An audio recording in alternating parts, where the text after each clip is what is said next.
These are the three issues I'm having on this vintage Schwinn to turn it into a clunker. So also it is a step-through bike, which they don't have a lot of value, but I don't know, I just want to see it back on the road.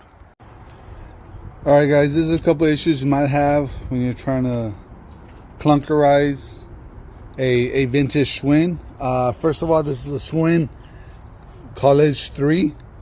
And if I'm not mistaken, these came with the Schwinn 26 by 1.5 or 114, some weird size that Schwinn has. And the 2.125s will not fit with the fender. So the fender is going to come off, which kind of sucks because I wanted to keep it. Second issue I'm having is the seat post. If you're a Schwinn person or you've been about older Schwinns, you know Schwinn has their own specialized seat posts from back in the day. So that's another thing I'm going to have to look for. And when I do find the seat post, I'm going to have to find a way to get it from this size to a standard seat size, if that makes any sense. And my last problem is these front forks. As you could tell, they have a little lip on them. So when you go to put in a newer standard wheel, they don't fit. You can see it's like barely by a hair. You could switch out the axle, you could grind down the axle, you could grind down the forks, or you could smack it in and it should bypass and fit right there.